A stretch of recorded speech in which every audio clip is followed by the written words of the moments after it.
Good evening दोस्तों, कैसे हैं आप सब लोग। उम्मीद करता हूँ मैं आप सब लोग बहुत अच्छे होंगे। तो आज हम जो अपनी वीडियो स्टार्ट करने वाले हैं, आज जो टॉपिक हम लेने वाले हैं वो है क्वाड्रेटिक इक्वेशंस।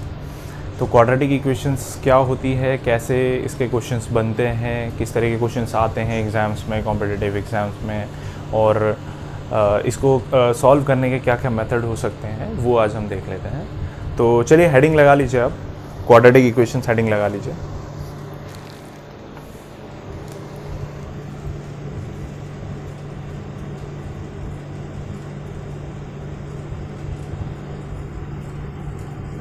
तो सबसे पहले हम ये जान लेते हैं कि भाई क्वाड्रेटिक इक्वेशन होता क्या है। तो क्वाड्रेटिक इक्वेशन शुरू करने से पहले हम ये जान लेते हैं कि और किस किस तरह के फंक्शन होते हैं। क्वाड्रेटिक फंक्शन एक्चुअली में दिखता कैसा है, और बाकी और कोई फंक्शन अगर उसकी जगह पे वो कैसे दिखते हैं। तो हम पहले जान लेते हैं कि क्वाड्रेटिक इक्वेशन को जानना कैसे। चलिए, तो उसके लिए हमें बस इतना करना है कि हमें डिग्री का नॉलेज होना चाहिए। डिग्री क्या होती है वो देख लेते हैं। अगर कोई भी आपके पास फंक्शन है, किसी x वेरिएबल पे या y वेरिएबल पे, कोई भी वेरिएबल यूज़ हो सकता है, तो उस वेरिएबल का जो हाईएस्ट पावर रहता है, the highest power of any variable in a function या फिर equation is called degree. It's called degree of the function, या फिर अगर इक्वेशन है तो इक्वेशन। फंक्शन और इक्वेशन में क्या अंतर है? फंक्शन और इक्वेशन में सिर्फ इतना अंतर है कि भाई अगर मैं आपको बोलता हूँ कि f एक फंक्शन है, किसका? x का। x एक वेरिएबल है, उस x पे जो फंक्शन है वो f है, और वो किस तरीके से काम कर रहा है, सपोज 3x + 5।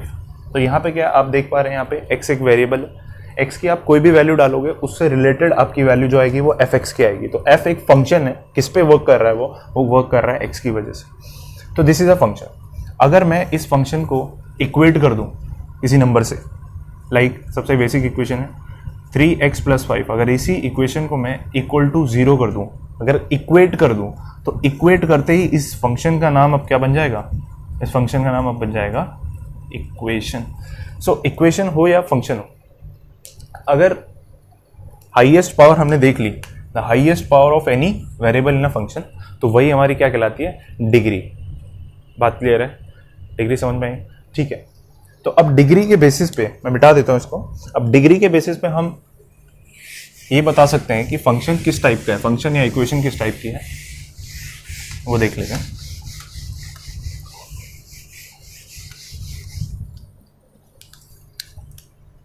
सो डिग्री को डी लिख रहा हूं यहाँ पे। डी इक्वल टू अगर 1 होगा तो जो फंक्शन या इक्वेशन है वो लीनियर कहलाती है, लीनियर इक्वेशन। एग्जाम्पल क्या हो सकता है? सपोज 3x + 5 = 0, अभी देखा था हमने। नेक्स्ट इज डी अगर 2 होगा, डिग्री अगर 2 होती है तो जो इक्वेशन होती है उसको हम कहते हैं क्वाड्रेटिक इक्वेशन। क्या कहते हैं? Quadratic equation. ठीक है। एग्जाम्पल आप बताइए।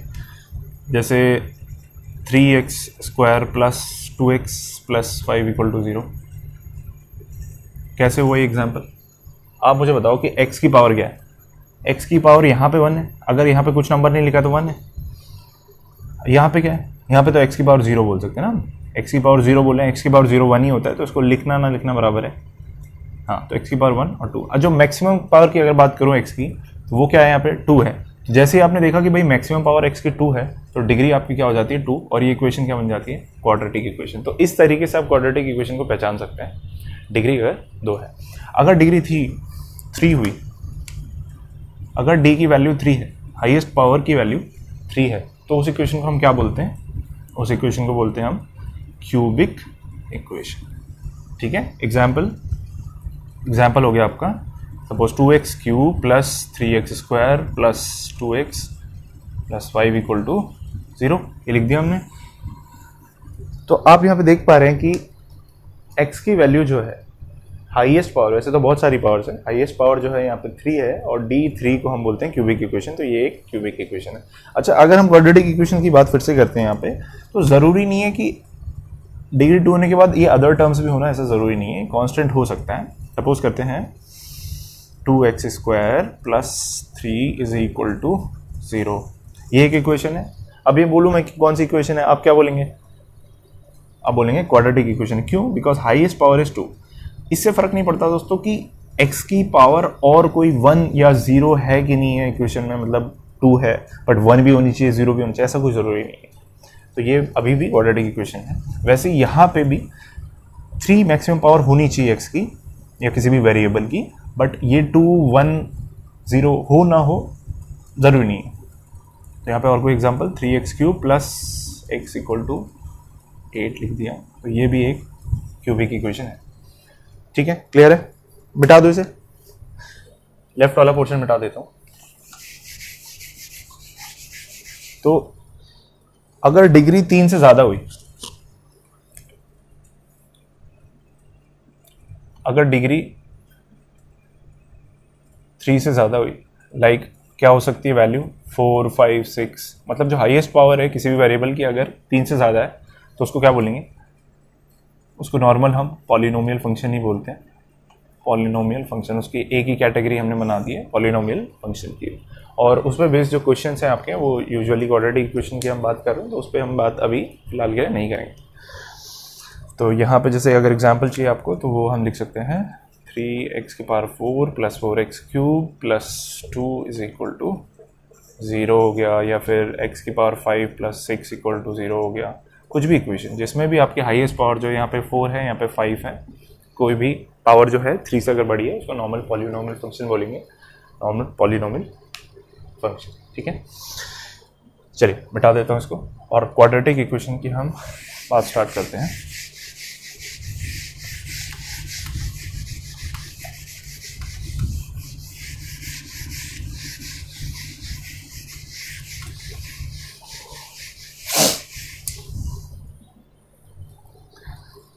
ठीक है, तो सबसे पहले हम स्टैंडर्ड इक्वेशन की बात कर लेते हैं। स्टैंडर्ड इक्वेशन किसकी? क्वाड्रेटिक इक्वेशन की, क्योंकि टॉपिक हमारा क्वाड्रेटिक इक्वेशन है। तो स्टैंडर्ड इक्वेशन अगर हम बात करें तो वो होती है ax² plus bx plus c is equal to 0 where a, b and c are the, यहाँ पे मैं a and b are the coefficients of a किसका है? x² का, एंड b किसका है? x। a और b जो है वो कोएफिशिएंट्स है। कोएफिशिएंट्स क्या होते हैं? a और b कोएफिशिएंट्स का मतलब क्या है कि वो एक कांस्टेंट नंबर्स ही हैं जो किसी x² या x के जस्ट आगे लगे हैं, वो नंबर से, कांस्टेंट नंबर्स है। एंड c क्या है यहाँ पे? c तो एक कांस्टेंट ही है, उसके पीछे कोई वेरिएबल नहीं है, वो एक नॉर्मल कांस्टेंट है। तो ये हो गई स्टैंडर्ड इक्वेशन की बात। ठीक है, तो अच्छा एक चीज़ और, determinant, sorry this is discriminant. Discriminant जिसको हम डी से डिनोट करते हैं, अभी आगे बताता हूँ क्या होता है। इसका फॉर्मूला आप पहले नोट कर लीजिए, this is b² minus 4ac। D की जो वैल्यू होती है हम निकाल सकते हैं कैसे? b² माइनस 4ac से, where b is the coefficient of x, a is the coefficient of x² and c is the normal constant आपका। ठीक है, अब इस d की ऑब्वियस बात है, अगर ये सारे कांस्टेंट है तो d की कोई एक पर्टिकुलर वैल्यू निकलेगी। इस d की वैल्यू के आधार पे, on the basis of the value of d, हम नेचर ऑफ रूट्स बता सकते हैं। क्या बता सकते हैं? Nature of roots of the equation. भाई रूट्स किसके आएंगे? इक्वेशन के आएंगे। Nature of the roots of the equation.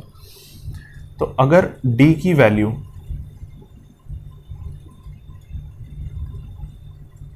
Greater than 0 आती है, इसका मतलब पॉजिटिव आती है।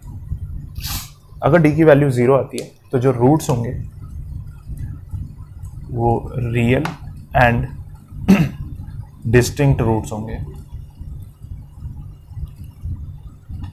रियल मतलब रियल नंबर, रियल लाइन में आप उस वैल्यूज़ को डिनोट कर सकते हो। लाइक आपका कोई भी डेसिमल नंबर, इंटीजर्स आ गए इसमें।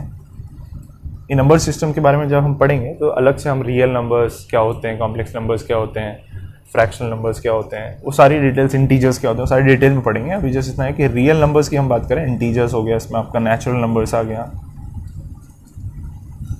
होल नंबर्स आ गया, ठीक है, अलग से पढ़ेंगे। और जितने भी फ्रैक्शंस हैं आपके, जितने भी डेसिमल्स हैं, वो सब इसमें आ गए, ठीक है। तो यहाँ पे सेकंड इज डी अगर ज़ीरो के बराबर होगा,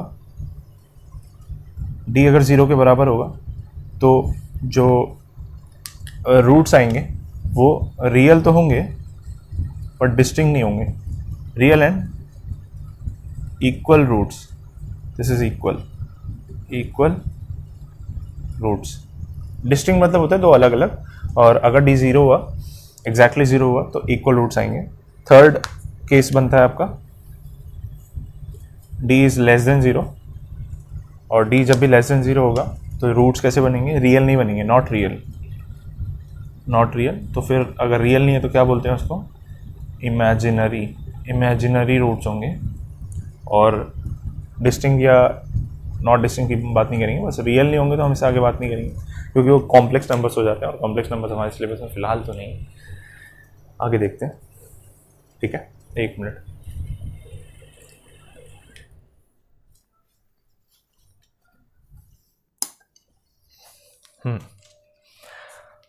ठीक है, क्लियर है। अब इसका रूट कैसे निकालते हैं उसकी बात कर लेते हैं। स्टैंडर्ड इक्वेशन ये मिटा रहा हूँ मैं।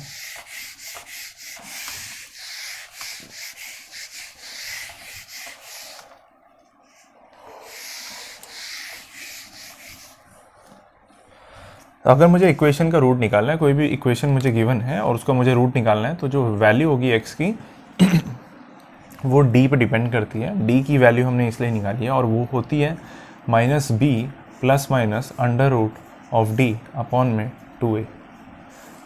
तो बेसिकली यहाँ पे दो रूट्स निकल के आते हैं। क्वाड्रेटिक इक्वेशंस के कितने रूट होते हैं, दो रूट होते हैं। इसका सिंपल सा फंडा ये है कि भाई जितनी डिग्री की वैल्यू होगी आपकी, उतने नंबर ऑफ रूट्स होंगे। तो आप मुझे बताओ, अगर लीनियर इक्वेशन है आपकी तो डिग्री कितनी होगी, उसमें 1 होगी, और डिग्री 1 में होगा तो रूट भी कितना आएगा, 1 रूट आएगा। वैसे ही क्वाड्रेटिक इक्वेशन है, क्वाड्रेटिक इक्वेशन में डिग्री 2 होती है तो रूट्स भी कितने आते हैं, 2। अगर क्यूबिक इक्वेशन है तो 3 रूट्स आएंगे। वैसे ही यहाँ पे आप देख सकते हैं कि माइनस भी मैंने 2 साइन लगाए हैं, प्लस और माइनस। एक प्लस वाला रूट होगा, एक माइनस वाला, वो हम जब सॉल्व करेंगे इक्वेशन तो पता चलेगा। ये आप नोट कर लीजिए, ठीक है। इसको और एक्सप्लेन करने की ज़रूरत नहीं है, क्वेश्चन सीधे करेंगे। इसको मैं ओपन करके लिख देता हूँ। एंड ए बी सी आपको पता ही है यहाँ पे क्या है, ए और बी कोफिशिएंट्स हैं, एक्स स्क्वायर के और एक्स के, और सी जो है कांस्टेंट है, ठीक है। चलिए मिटा दें इसको।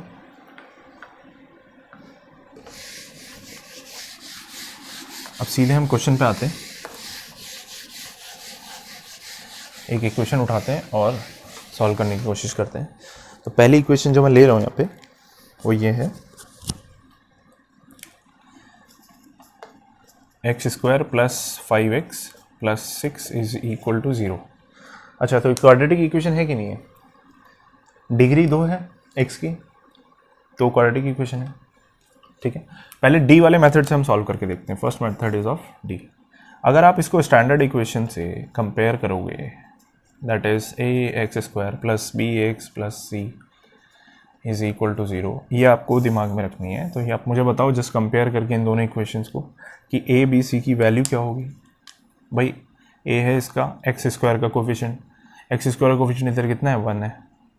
बी किसका कोफिशिएंट है, एक्स का, एक्स की बी की वैल्यू होगी 5, और सी जो है वो कांस्टेंट है, उसकी वैल्यू होगी 6। ए बी और सी की वैल्यू आ गई।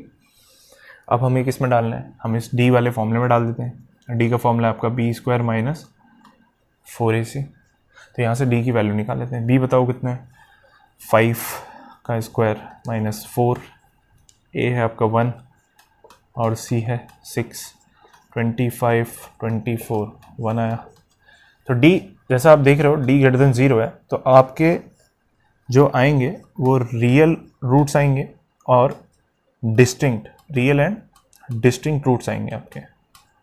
डिस्टिंक्ट बोले तो मैंने अभी बताया आपको कि दो अलग अलग रूट बनेंगे। ठीक है, रूट निकाल के देखते हैं। रूट निकालने के लिए हमें x की वैल्यू में पुट करना पड़ेगा इस वाले फॉर्मूले में। जस्ट इस वाले फॉर्मूले में हम पुट कर देते हैं। यहाँ देखिए आप माइनस ऑफ बी, यहाँ बड़े ध्यान से देखिएगा, माइनस और प्लस का थोड़ा लोचा हो सकता है कभी कभी।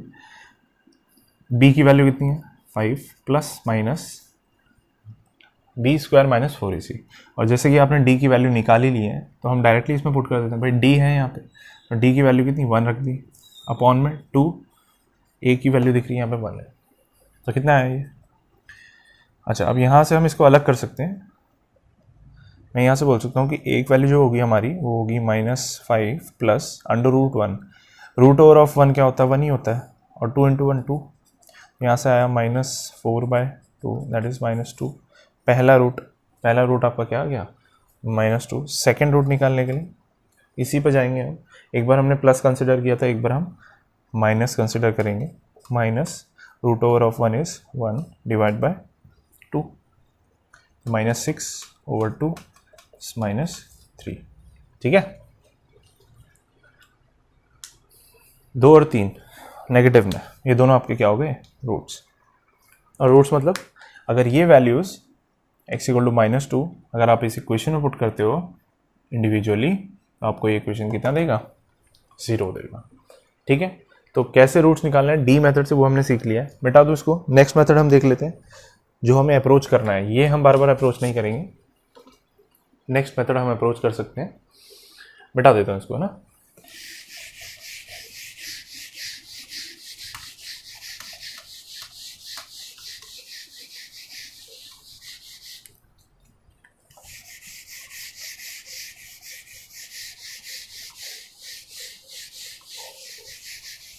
ये मिटा देता हूँ ताकि मैं ऊपर भी यूज कर पाऊँ।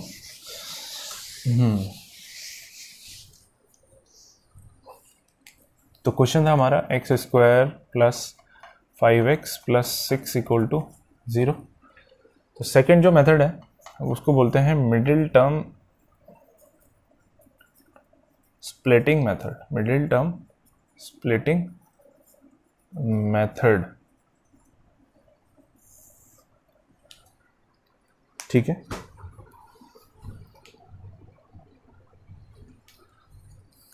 चलिए देख लेते हैं। तो इसका जैसे कि नाम से पता चल रहा है मिडिल टर्म x² + 5x + 6 = 0।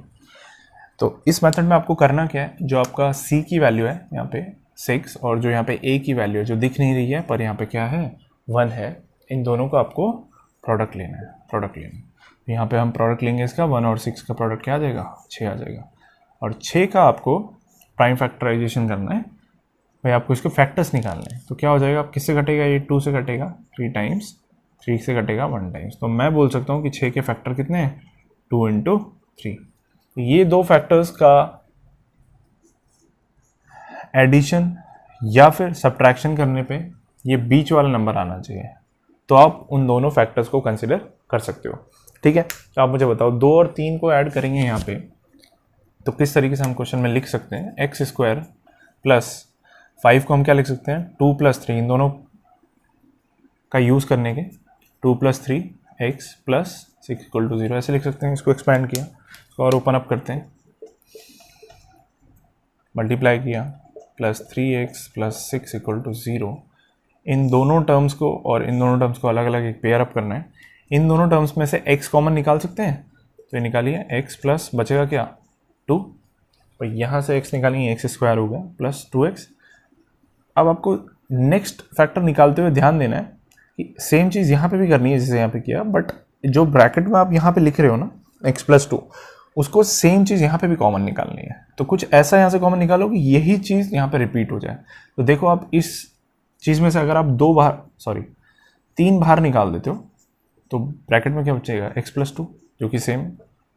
अच्छा, अब ये एक टर्म है, ये एक टर्म, इन दोनों में से x + 2 कॉमन निकाल सकते हैं हम। x + 2 कॉमन निकाला तो यहाँ पे क्या बचेगा प्रोडक्ट में x बचा, और इस टर्म में से x + 2 निकाला तो 3 बचा। अब हमारे पास 2 वो आ गया फैक्टर्स x+2 और x+3। अगर दो फैक्टर्स कोई भी दो नंबर्स, अगर a डॉट b कोई भी दो नंबर्स हैं, प्रोडक्ट 0 है, तो उसका सीधा सीधा ये मतलब होता है या तो ये नंबर 0 है या फिर ये नंबर 0 है।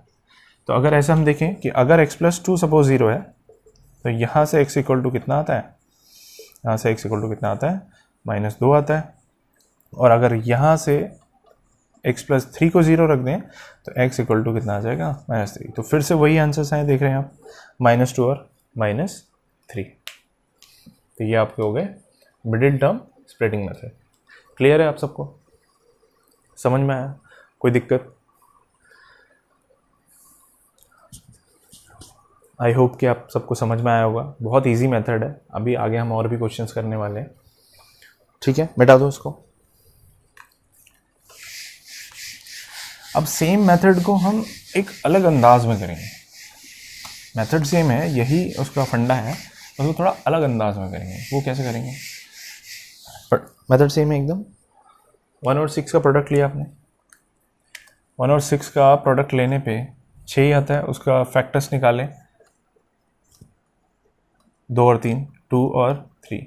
इन फैक्टर्स की हेल्प से फिर से वही है, दो ऐसे नंबर्स चूज करने हैं आपको जिसका प्लस करने पे, एडिशन करने पे 5 आ जाए बीच का, ठीक है। तो वो कौन से दो नंबर होंगे आप मुझे बताओ।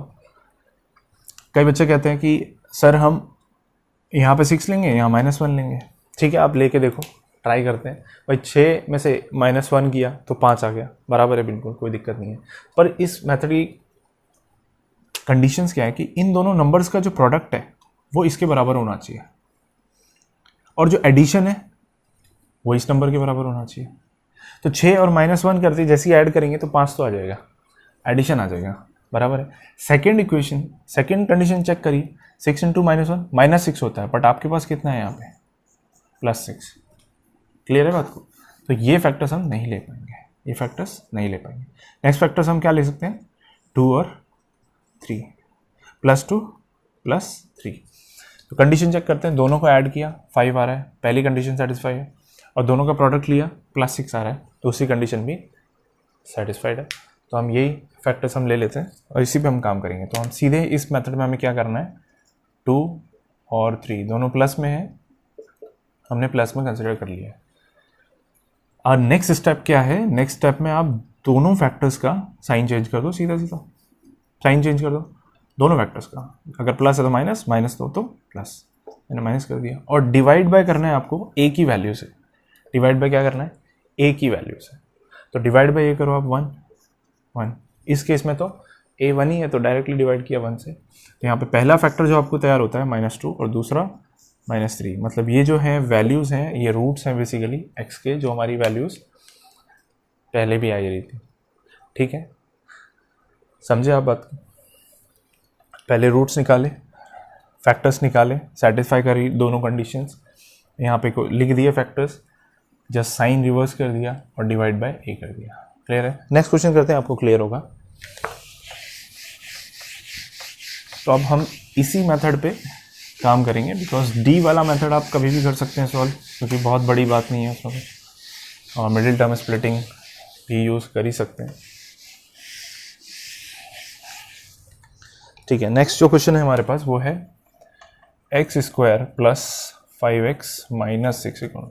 देखो दोस्तों, कुछ अंतर नहीं है, बस +6 की जगह क्या रख दिया है, -6 रख दिया। अभी क्या बदलाव हो सकता है क्वेश्चन में, आप देखो सेम मेथड है थर्ड वाला, उसी से हम करेंगे। अब बस यहाँ पे ध्यान क्या देना है कि ये तो a की वैल्यू आपकी 1 है, और अब ये 6 की जगह आपको क्या लेना है, -6। तो 1 और -6 को मल्टीप्लाई करेंगे तो क्या आएगा, -6। अब जो दो फैक्टर्स आपको लेने हैं 6 को तोड़ के तो वही आएगा 2 3 3 1। तो दोनों कंडीशंस याद रखें। अगर आप फिर से बोलें कि भाई हम 2 और 3 ले लेते हैं, +2 + 3 हम लेके देखो, +2 + 3 अगर आप लेते हो तो एडिशन करने पे 5 तो आ जाएगा, पर प्रोडक्ट आप लोगे, प्रोडक्ट कितना आ जाएगा, 6 आएगा, बट हमें कितना चाहिए, -6, तो गलत हो जाएगा। तो इसके लिए हमें फैक्टर्स चेंज करने पड़ेंगे। फैक्टर्स हम क्या ले सकते हैं, फैक्टर्स लेने की कंडीशन वही है, दोनों का प्रोडक्ट किसके बराबर आना चाहिए, -6 के बराबर, दोनों का एडिशन किसके बराबर आना चाहिए, +5 के बराबर। तो इसके लिए मैं क्या ले सकता हूँ भाई, इसको 6 ले लेता हूँ, इसको -1 ले लेता हूँ। कर सकते हैं सर, 6 और -1। अब आप मुझे बताओ कंडीशन सेटिस्फाई हो रही है कि नहीं हो रही है। अगर +6 -1 आप ऐड कर देते हो तो कितना बनता है, +5 हो रही है, +5 ही चाहिए बीच में। और अगर +6 को मल्टीप्लाई कर देते हो -1 से तो -6 आ रहा है, -6 ही चाहिए, कंडीशन सेटिस्फाई हो रही है। तो आपने सीधे सीधे उठा के रूट्स फैक्टर्स लिख देने, +6 है और -1। ये आपने डिसाइड कर लिया। जैसे ये आपने डिसाइड कर लिया, फिर सिंपल स्टेप है, जस्ट आपको साइंस को रिवर्स करना है। तो प्लस था तो इसमें क्या लगा दिया, माइनस लगा दिया, माइनस था तो इसमें प्लस लगा दिया। और डिवाइड पे दोस्तों क्या करना है, ए आपका 1 है। तो यहाँ पे फैक्टर्स क्या तैयार होते हैं, -6 और +1। आप इसको करके देखना डी मेथड से, जो वैल्यूज़ हैं फैक्टर्स की वो एकदम सेम आने वाली है।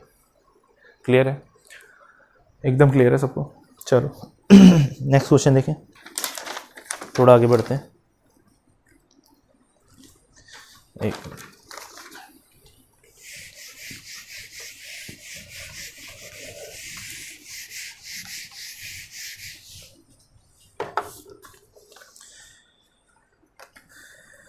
नेक्स्ट इक्वेशन है, एक साथ लिख देता हूँ मैं दो questions. 24x² plus 25x minus 11 = 0। और एक और लिख देता हूँ यहाँ पे एक साथ, आपका 45y² प्लस 36y प्लस 7 = 0। ठीक है, चलो एक एक करके करते हैं, फटाफट करते हैं। सबसे पहले क्या करना है, इन दो नंबर्स का प्रोडक्ट लेना है। तो 24 और 11 को प्रोडक्ट लेंगे आप, ठीक है। कितना आएगा आपका ये 264, वो भी माइनस में। हालांकि इस पूरे नंबर को सॉल्व करने की ज़रूरत नहीं है, बिकॉज हम फैक्टर्स जो लेंगे, फैक्टर्स इसी से बनने हैं और उनका प्रोडक्ट ऑब्वियस सी बात है, अगर ये पूरे फैक्टर्स हम कंसिडर करेंगे तो प्रोडक्ट उसका सारा का सारा इसी प्रोडक्ट के बराबर ही आना है। तो हम इसमें क्या करते हैं, इसको ब्रेक करो अलग से। आप कितना आ जाएगा ये, अब देखो अलग से ब्रेक करो। 24 को ब्रेक करोगे 2 से 12, 2 से 6, 3, तो 2 की पावर कितना आ रहा है, 2, 2, 2, 3। ऐसे आप 11 को करोगे तो 11 का तो सिर्फ एक 11 ही रहने वाला है, ठीक है। तो दो नंबर से हम कौन से सेलेक्ट कर सकते हैं, आप बताओ मुझे। हाँ, तो ये कंप्लीट फैक्टर है, ये 11 का है। अगर मैं इसमें 11 × 3 का एक पेयर बना लूँ तो वो बनेगा +33, और रिमेनिंग का एक पेयर बना लूँ 2 × 2 × 2 दैट इज़ 8। आप मुझे बताओ, अगर मैं 33 और -8 ले लेता हूँ तो मेरा +25 आएगा कि नहीं आएगा। एडिशन करने पे 33 - 8 25 आ रहा है, पहली कंडीशन 35। प्रोडक्ट लेने पे तो ये आएगा ही आएगा, साइन आप चेक कर लो बस। प्रोडक्ट लेने पे प्लस माइनस आ रहा है, और ये दोनों का मल्टीप्लिकेशन डेफिनेटली यही होगा। तो ये कंडीशन सेटिस्फाई कर रही है। हमने सीधे नंबर लिखना है +33 और इधर पे -8। अब क्या करना है नेक्स्ट स्टेप में, साइन रिवर्स करना है। साइन रिवर्स कर दो आप माइनस, और इधर पे माइनस का प्लस, और डिवाइड बाय आपको क्या करना है 24, जो a की वैल्यू है। ये कटेगा क्या फर्दर, 3 से कटेगा 11, 8, बस इतना ही कटेगा। 8 से कट जाएगा 8, 1, 8 से 3। तो फैक्टर्स आपके क्या क्या बन गए, या रूट्स आपके, एक तो x की वैल्यू -11/8 पे ये क्वेश्चन सॉल्व सेटिस्फाई होगी, और दूसरा +1/3 पे। बात समझ में आई ये आपका, ठीक है। नेक्स्ट इक्वेशन भी हम सेम तरीके से सॉल्व करते हैं। तो सबसे पहले इन दोनों का प्रोडक्ट लेंगे। प्रोडक्ट लीजिए, 45 × 7। सॉल्व करने की ज़रूरत नहीं है। इसके फैक्टर्स बताइए, मन में आप कर सकते हैं। 5 × 9 45 होता है, तो 5 लिख दिया, 9 का 3 × 3 लिख दिया, इंटू में 7 है, इसका कोई प्रोडक्ट बनेगा नहीं। अब इन सारे नंबर्स को यूज़ करके दो नंबर्स बना दो आप फटाफट, जिसका सम करने पे 36 आ जाए, प्रोडक्ट लेने पे ये टर्म आ जाए। क्या होगा वो, आप इन्हीं फैक्टर्स में से देख लो, बताओ। अच्छा, मैं देख पा रहा हूँ यहाँ से 5 × 3 15 + 15 एंड 7 × 3 21, 15 और 21, ठीक है।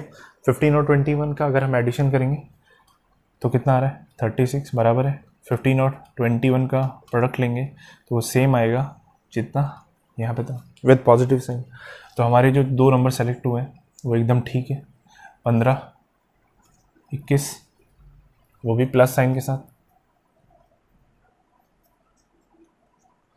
अब नेक्स्ट स्टेप क्या है, मैंने बताया आपको प्लस साइन को रिवर्स कर दो, माइनस कर दो, इधर भी प्लस साइन को रिवर्स करके माइनस, और डिवाइड बाय 45, ए से डिवाइड कर दिया 45, ठीक है। ये 15 से कट जाएगा, 1 टाइम्स 3, ये कटेगा 3 से 7 टाइम्स 15। तो पहला जो रूट आया आपका -1/3 आ गया, और दूसरा जो रूट आया -7/15 आया, एक्स की वैल्यू। क्लियर है?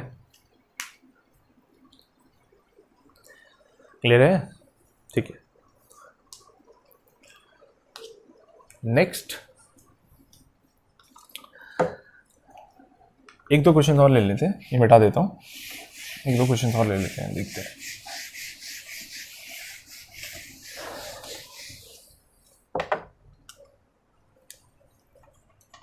x² + 9x - 52 = 0।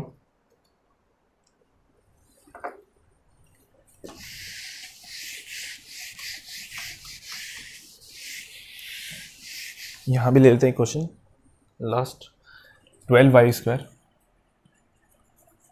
+ 64y + 4, question note किए हुए मैंने, = 0। तो शुरू करते हैं। इसमें x² का कोफिशिएंट 1 है, 1 इंटू यहाँ पे -52, ध्यान रखिए हमेशा, ठीक है। तो ओवरऑल -52 आएगा। फैक्टर्स बनाइए, 1 का तो 1 ही, 52 का आप सोचिए कितना है, 13 इंटू 4 52 होता है, तो 13 इंटू 4 की जगह पे मैं 2 इंटू 2 लिख दूंगा। तो अभी क्या फैक्टर्स बन सकते हैं, 13 ले लें इधर, और इधर -4, ये इधर लिख दिया, और 2 इंटू 2 4। तो आप देखो 13 में से -4 करोगे आप तो 9 मिलेगा, कंडीशन सेटिस्फाई है, और दोनों का प्रोडक्ट लोगे तो नेगेटिव में 52 आ जाएगा। और कोई प्रोडक्ट आप ले नहीं पाओगे, और कोई फैक्टर कैसे ले नहीं पाओगे, यही फैक्टर्स होंगे। तो लिख दिए हमने फैक्टर्स, +13 -4। नेक्स्ट स्टेप में क्या है, साइन रिवर्स करना है, प्लस की जगह पे माइनस, माइनस की जगह पे प्लस, डिवाइड बाय 1। तो इसका आंसर आ गया -13 + 4। ये आपके रूट्स हो गए एक्स इक्वेशन। नेक्स्ट क्वेश्चन देख लेते हैं। 12 और 4 को मल्टीप्लाई करना है, प्लस में ही है, 12 इंटू 4, ये क्या हो सकता है इसके फैक्टर्स, 4 इंटू 3 12 होता है, 4 को हम लिख सकते हैं 2 इंटू 2 और 3, ये प्रोडक्ट आके 12 आ गया, और इसके कितने हो गए 2 इंटू 2। अब दो नंबर आप बताइए क्या हो सकते हैं।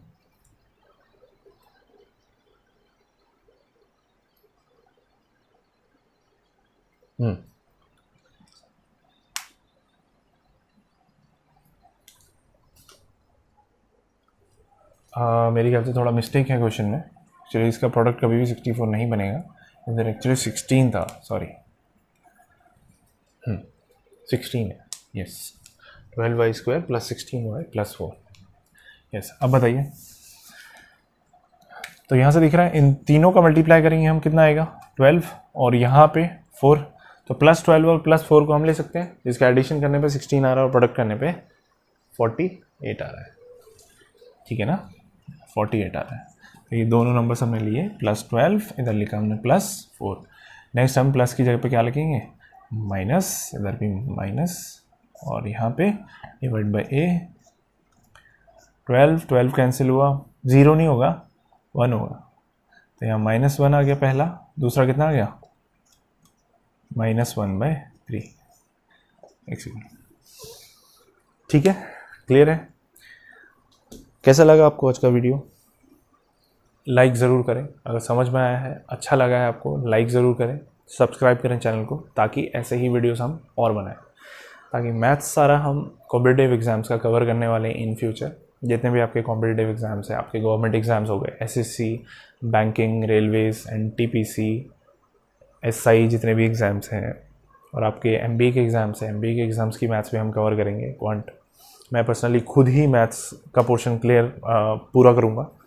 तो ठीक है, फिर नेक्स्ट क्लास में मिलते हैं नए टॉपिक के साथ, तब तक के लिए थैंक यू।